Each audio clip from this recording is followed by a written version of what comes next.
Hello, my name is Nell, and I have things to say. I've actually tried recording this video a couple of times, but I keep just stopping and starting because I feel like I'm just not doing it right, because it is a really serious, important topic, and I want to do it justice, and I want to communicate it well as possible. So there's something that I've had on my mind for a while, and it's something that I've been meaning to do and meaning to work on. And now I'm really feeling like it's time to go ahead with that, and that is my end-of-life planning. That's my advanced care planning and my plans for after-death funeral body stuff. This is something that a lot of people don't want to talk about, particularly young people, because it can be seen as morbid or creepy or freaky or negative. I don't think it's any of those things. I think it is realistic. I think it is important. I think it is respectful. I think it is necessary. There is, as far as I'm concerned, there is no such thing as being too early to make your plans, because anything can happen. And again, that's not negative, that's not freaky, that's not creepy, that's realistic. So, first of all, and this is stuff that I'm encouraging you to do. First of all, write a will. Get in touch with your solicitor. If you don't have a solicitor, find one. And sit down and organize your will and your power of attorney. And this is something you got to spend a lot of time thinking about. But it's important to do it. And update that will, anytime your circumstances change particularly, but revise it, every now and again, maybe every 5 or 10 years, to just make sure that it still reflects your wishes and that your power of attorney is still the person that you want to have as your power of attorney. Advanced care planning. This relates to writing down the medical decisions you want to have made in a situation where you might not be able to communicate your wishes.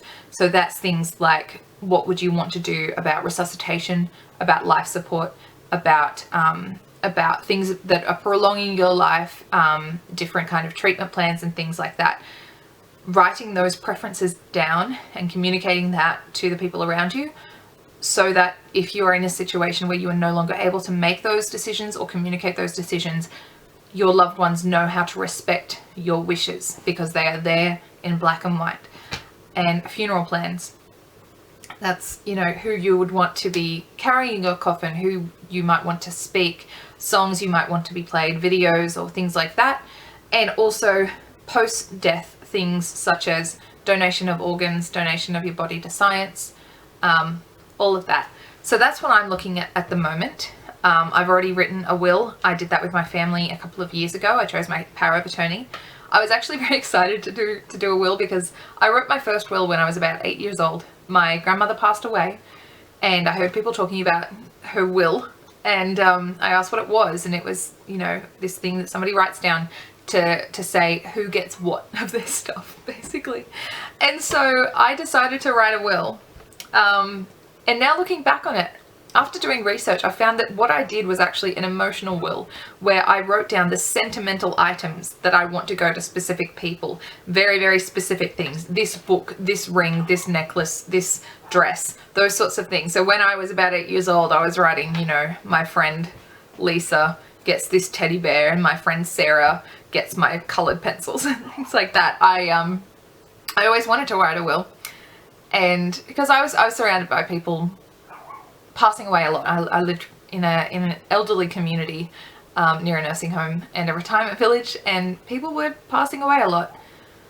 And I saw that as, I guess now it's given me a very balanced view of going, well, it happens. It happens, and it's important to be prepared. And I've seen families struggle and fight and argue and have tension because one person is saying, this is what grandma would have wanted, and somebody else is saying, well, I disagree, I think this is what grandma would have wanted. It can really cause tension in a family if the wishes aren't known.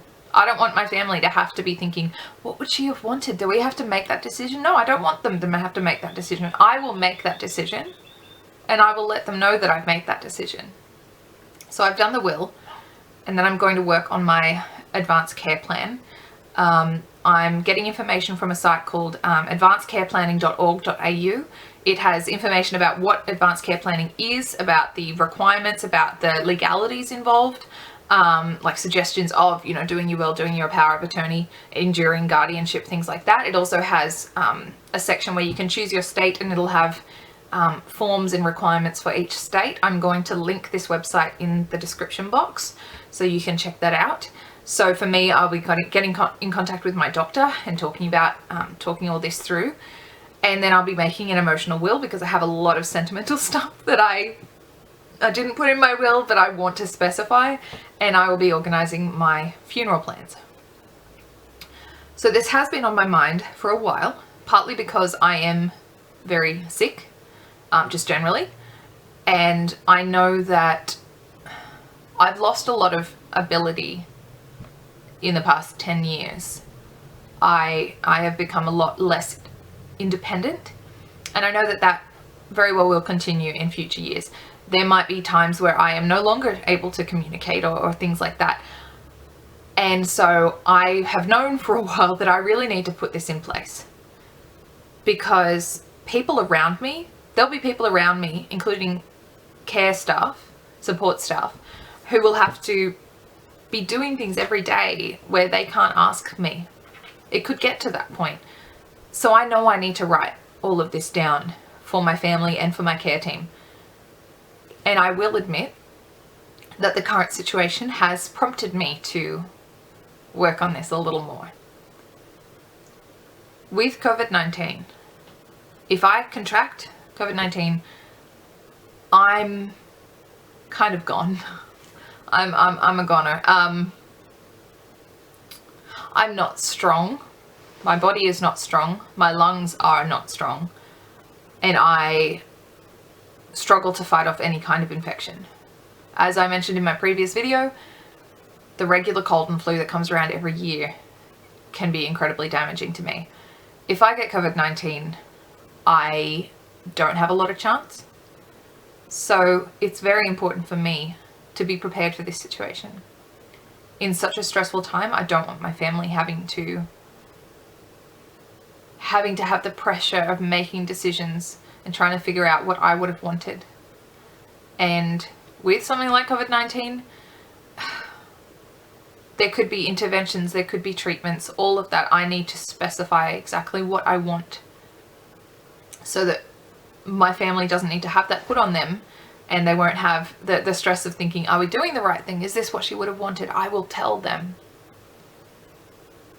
I encourage you, no matter your age, no matter your health situation, no matter how invincible you feel, I encourage you to work on your end-of-life planning.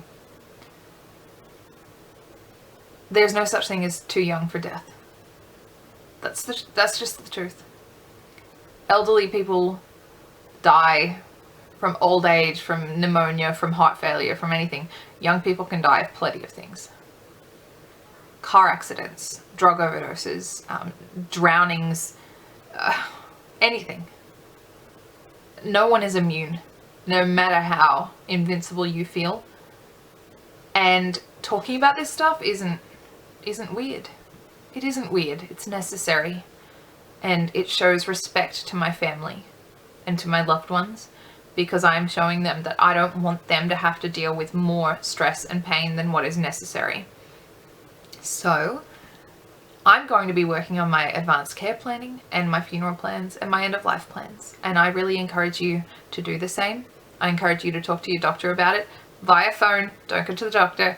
I encourage you to talk to your family about it. Let them know what you're planning. Let them know where this information is kept if you do it, whether it's on a computer or in a folder or in a drawer or something like that.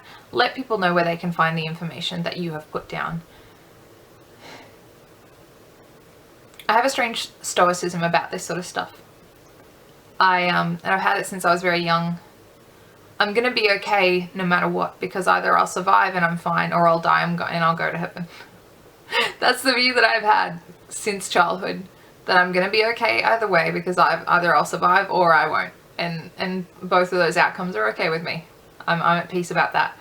But if I go, I'm leaving people behind, and I want to take away the burden as much as possible.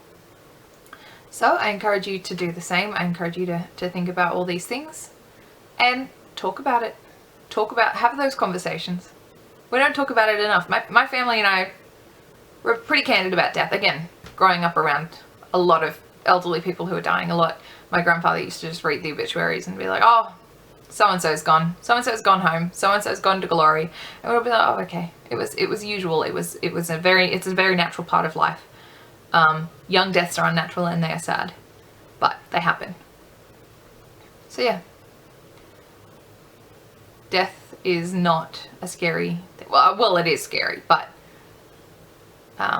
looking death in the face and saying, hey, before you take me, I'm going to sort some shit out. It's a good thing. You're doing a good thing for yourself and for your family if you sort this out. I've been rambling a lot.